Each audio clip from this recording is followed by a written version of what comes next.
సేవలు విస్తృతం చేస్తామన్నారు జిల్లా అధ్యక్షుడు జాబర్ అలీ ఖాన్.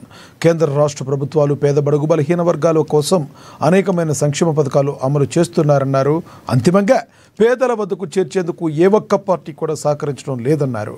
కడప నగరంలోని 50 డివిజన్ల వ్యాప్తంగా మన వార్డు మన బాధ్యత కార్యక్రమం ద్వారా ప్రజల వద్దకు వెళ్లి వారి సమస్యలను పరిష్కరించే దిశగా ఎస్డిపిఐ కార్యక్రమాలు నిర్వహించబోతుందని ఆయన వెల్లడించారు. కడప ప్రజలకు మరియు మీడియా సోదరులకు నా హృదయపూర్వక వందనాలు. నేను మీ ముందుకు రావడానికి ముఖ్యమైన కారణం జిల్లా వ్యాప్తంగా రాష్ట్ర వ్యాప్తంగా social democratic party of India మన వార్డు మన బాధ్యత అనే కార్యక్రమంని చేపట్టింది. ఈ అక్టోబర్ 2వ తేదీ గాంధీ జయంతి సందర్భంగా ఈ కార్యక్రమంని స్టార్ట్ చేసినాము.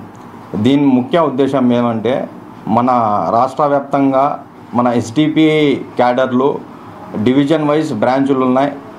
ఈ బ్రాంచ్ వైజ్ ఇంటింటికి ఎస్డిపిఐ నినాదంని ఆకలి నుండి స్వేచ్ఛ మరియు భయం నుండి స్వేచ్ఛ మా నినాదం. ఈ నినాదంని ప్రతి ఒక్క ఇంటికి చేర్పించాలని, మరి ఏదైతే సెంట్రల్ గవర్నమెంట్ నుంచి స్టేట్ గవర్నమెంట్ నుంచి పథకాలు అనేది ప్రజలకు చాలా వరకు రిలీజ్ చేస్తున్నాయి. కానీ ఇది మధ్యలో ఉన్న వ్యక్తులు అంతిమ ప్రజల లబ్ధిదారు వరకు చెందడం లేదు, మిస్యూజ్ అవుతుంది.